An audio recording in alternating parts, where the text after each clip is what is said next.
जय Shri Radhe Krishna. I hope आप सब लोग बहुत अच्छे होंगे। चलिए अध्याय 14 को आगे बढ़ाएंगे कि श्री कृष्ण क्या कहते हैं इस अध्याय में। तो यहाँ पर श्री कृष्ण प्रकृति के 3 गुणों की चर्चा कर रहे हैं और इस श्लोक में यहाँ पर भगवान ये बताएंगे कि किस तरीके से, क्योंकि अर्जुन का जो प्रश्न है वो ये है, क्योंकि भगवान यहाँ पर कहते हैं कि अगर उनकी प्राप्ति करनी है तो भगवान यहाँ पर कहते हैं कि प्रकृति के तीनों गुणों को लांघ करके ही श्री कृष्ण की प्राप्ति हो सकती है। तो यहाँ पर अर्जुन ने पूछा कि जो भी आपके 3 गुणों को लांघ लेता है उसका आचरण कैसा होता है। उसके साथ साथ अर्जुन ये भी पूछते हैं कि 3 गुणों को लांघने का सबसे सरल साधन क्या है। यहाँ पर अर्जुन ने पूछा कि आपकी माया से पार पाकर के ही, माया से परे होकर के ही यदि कोई आपको प्राप्त कर सकता है तो सबसे पहले तो आप उसका आचरण बता दीजिए कि आचरण क्या है। और दूसरी बात यहाँ पर भगवान से पूछा अर्जुन ने कि दूसरी बात क्या है।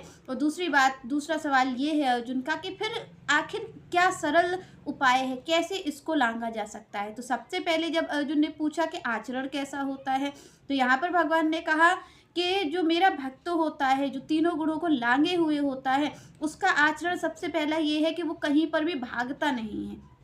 श्री कृष्ण ने कहा वो एक ही जगह स्थित रहता है, जो भी उसे प्रारब्ध स्वरूप मिलता है उसी में ही खुश रहता है। ना तो सुख में आनंद की प्राप्ति होती है उसे कि बहुत आनंदित हो जाए, बहुत खुश हो जाए, न दुख में सिर पीटता है। भगवान ने कहा उसके अंदर जो उसकी, यहाँ पर भगवान कह रहे जो उसकी मन की स्थिति है वो बिल्कुल एकाग्र है, वो किसी भी चीज़ से विचलित नहीं होता। भगवान कहते अविचल रहता है, निश्चल रहता है, वो किसी चीज़ से विचलित नहीं होता, चाहे उसके सामने बहुत सुख आ जाए या दुख आ जाए। यहाँ पर भगवान कहते हैं चाहे उसके सामने आप सोना चांदी रख दो या फिर उसके सामने एक पत्थर का ढेला रख दो, भगवान कहते हैं कि वो उस समान दृष्टि से देखता है। ना तो वो सोने की तरफ आकृष्ट होता है और ना पत्थर को वो ठोकर मारता है। भगवान ने कहा उसकी ऐसी स्थिति होती है। यहाँ पर श्री कृष्ण कहते हैं कि वो मान अपमान में भी समान रहता है।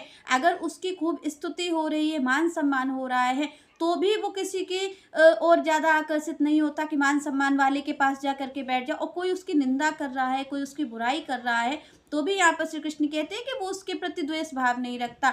वो अजात शत्रु होता है, उसका कोई भी शत्रु नहीं होता। वो संसार में इस दृष्टि से रहता है कि ना तो मेरा कोई शत्रु है और ना मेरा कोई मित्र है। यहाँ पर वो इस तरीके से रहता है और सबकी सेवा करता है। यहाँ पर भगवान ने कहा इस तरीके से जिसके आचरण है उसे प्रकृति से, माया से परे मानना चाहिए। क्योंकि भगवान ने यहाँ कहा कि उसका कोई भी प्रियजन नहीं है, ना तो उसका कोई अपना है ना कोई पराया है। क्योंकि वो ये जानता है कि जितना भी हो रहा है वो सब इसके मूल में क्या है, इसके मूल में ये त्रिगुण कर्म है। ये जो माया आप और हमें व्यापी हुई है, ये जो 3 गुणों के कारण, सतोगुण रजोगुण तमोगुण के कारण हम ऐसा कार्य करते हैं, ये बात भगवान कहते हैं जो सिद्ध हो गया होता है। जो वास्तविक में संत है, जो वास्तविक में भक्त है, वो इस चीज़ को जानता है तो वो मान सम्मान में, सुख दुख में और मित्र शत्रु में, इन सब झंझटों से परे रहता है। वो इन चीज़ों को वैल्यू नहीं देता और भगवान की भक्ति को करता है। भगवान का ऐसा आचरण होता है जो प्रकृति के तीनों गुणों को लांघे हुए होता है।